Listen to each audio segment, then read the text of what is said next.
We were telling you a week ago about how the president sat down at Kid Rock's suggestion. He invited Bill Maher into the White House for dinner. And they sat down. Dana White was actually at that dinner along with one other person and Kid Rock. And on his show over the weekend on Max, Bill Maher actually told his audience, which for the most part, you get the feeling they don't like Trump, that Bill Maher had a really good time. Listen to that. When I got there, that guy wasn't living there. Now, does Trump want respect? Of course. Who doesn't? My friend said to me, "What are you going to wear to the White House?" I said, "I don't know, but I'm not going to dress like Zelensky, I'll tell you that." He's much more self-aware than he lets on in public. Look, I get it. It doesn't matter who he is at a private dinner with a comedian. It matters who he is on the world stage. I'm just taking as a positive that this person exists, because everything I've ever not liked about him was, I swear to God, absent, at least on this night with this guy. I never felt I had to walk on eggshells around him. And honestly, I voted for Clinton and Obama, but I would never feel comfortable talking to them the way I was able to talk with Donald Trump. That's just how it went down. Make of it what you will. Me, I feel it's emblematic of why the Democrats are so unpopular these days. Well, and when he started out his monologue, he pulled out a piece of paper and he said, I wrote down all of the words, or typed out all of the words that Donald Trump has said negatively about me, all the names he's called me. And he said, 60. I handed it to him and he signed it, so he's going to keep it forever and frame it. But I thought that was a great way to kind of break the ice. And he said that Donald Trump, he saw him laugh. He allowed him to tell jokes about him, and Donald Trump was laughing. He said, I don't see him do that in public. But they got along. Well, he described the Trump it factor. And of course, we've all had the opportunity to interview the president, talk to him before and after the interview. So we know what the Trump touch is. But I also think in many ways, the way that Trump does politics have completely shifted the way that we expect as voters for our politicians to communicate with us. And I think whether you're a Democrat or Republican, you got to be tangible now. People want to hear from you. They want to see you. They want to see the relatable factor. You can't be distanced from the people. And I think that's why people like Trump. That's why I know the media used to report that the rallies were blah, blah, blah, but people felt that personal touch with the president when they would go to his rallies. That's why they kept coming. Right. And Bill Maher also said, a lot of his friends were like, why would you ever go to the White House to talk to him about anything? And Bill Maher made the point that we ought to be, as a country, able to sit down with people we disagree with politically and have a meal and talk about stuff. And they did it. And his book report was he had a good time. And the president was receptive and listened and laughed. And a good time was had by all. Yeah, it is Holy Week. We should be able to break bread with both sides, right? Good evening. Hope you're having a great Saturday night, and welcome back to My View. Well, he didn't just join the fight, he reinvented it. No, we're not talking about President Trump. We're talking about UFC President and CEO Dana White. His journey, like our president's, has been nothing short of legendary. A former boxing coach turned visionary, Dana White took a struggling UFC and turned it into a multi-billion-dollar global empire.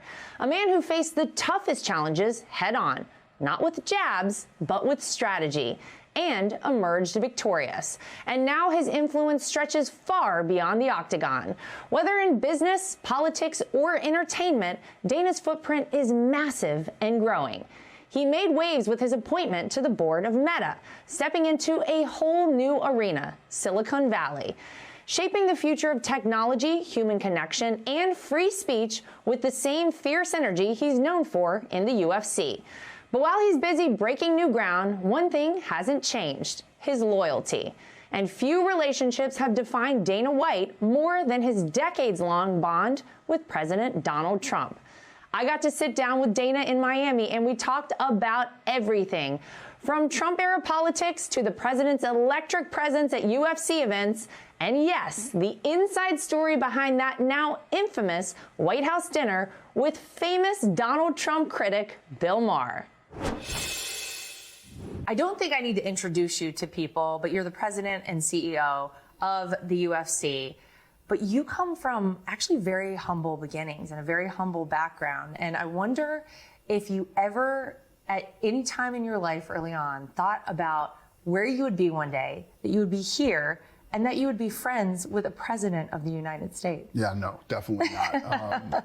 Yeah, it's been an incredible ride and fun, and the relationship with he and I has been built over the last 25 years, since 2001, and then obviously when he started to run for president, we became much closer. But yeah, he is one of my very good friends. He's one of the biggest fans out there.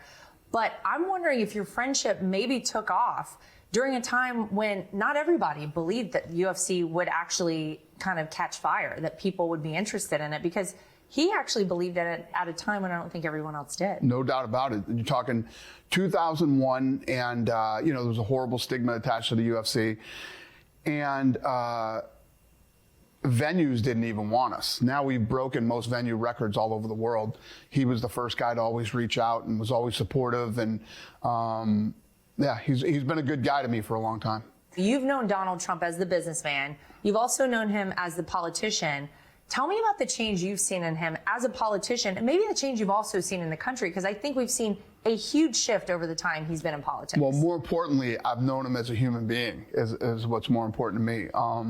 And that's why supporting him in his political career was because of the type of human he is. A lot of bad things are said about him. A lot of lies are said about him. People who know me know that I would never associate myself with somebody that was like the things that they were saying about him. And I was one of the guys that would run around and tell everybody, yeah, that's not true. He's one of the greatest guys you could ever meet.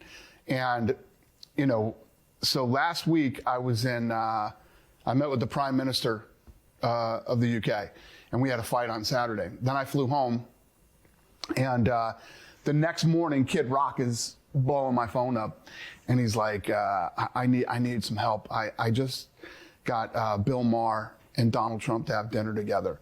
And if this thing goes south, I don't want to be there by myself. Will you fly out here? And well, tell me about the dinner, because this is probably the most famous dinner to happen in the past year or plus. So the first thing that happens is Bill Maher walks in into the Oval Office, and me and the president were in there, and he has a piece of paper with every name that the president has called him over the last, however many years. There were like 100 names on this list, and it was hilarious. Thank God he had two of them, because I had them both sign it, and I'm getting it framed and hanging it in my office. But I think the coolest thing about that meeting and that dinner was two guys who have not liked each other for a very long time, two guys who have many opposing views, got together and sat down and talked, and they talked about a lot of things that they agree on and a lot of things that they disagree on. But Kid Rock and I always say, and you know this better than anybody, nobody walks into a meeting or a dinner with Donald Trump and walks out and doesn't like him. It's impossible. And if you say you don't, you're lying. You're lying. So Bill Maher walks in and he's like, first of all, the president is all over me all the time because I don't wear a suit when I go to these things. So Bill Maher walks into the Oval Office and he's like, there's no way in hell I was showing up without a suit on. And I didn't have a suit on. And Bill Maher looks at me and he goes, this is definitely from the Zelensky collection. Oh my, that's a pretty good start. That's a good way to start. It was hilarious. It was funny. It was fun. There was a lot of really good and smart conversation that went back and forth between him and the president. And Kid Rock and I just sort of sat there and let those two have their time together. Wow.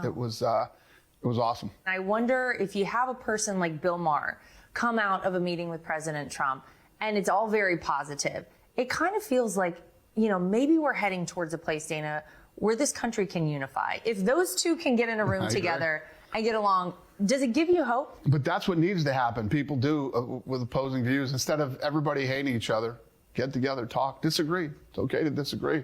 There's never going to be a case where you agree with everything that anybody says, your friends, your family, and definitely not the president of the United States. Let me ask you. Doesn't mean you have to hate each other. Yeah, absolutely. Let me ask you about a UFC event with President Trump there. When you guys walk in one of these events together, it's like everything explodes. It's incredible. You know, during the leading up to this election, when he was going through all the things that he was going through, he would walk into a UFC event and it would show the world, wow, I guess everybody doesn't really hate Donald Trump, do they? No. And, you know, the younger generation really started to, I guess, get political and they all started to get behind President Trump. I'm going to ask you about Meta, because the UFC and Meta just inked a deal, a multi-year deal, to make Meta the first official fan technology partner for the UFC. I don't know what that means, but maybe you can explain it. And what does that mean for UFC fans? Because that sounds very exciting. I've had a huge problem for many years with our ranking system, which is done by the media. So I got together with Meta and Mark to do an AI ranking system. The AI will rank the fighters. So I will do an AI and a human ranking. So we'll have both. That's going to kick off the partnership. Plus, we're doing a lot of stuff with AI and VR and all the other things that these guys are working on. They're going to create this unbelievable fan experience for UFC fans through all of the technology that they're working on right now.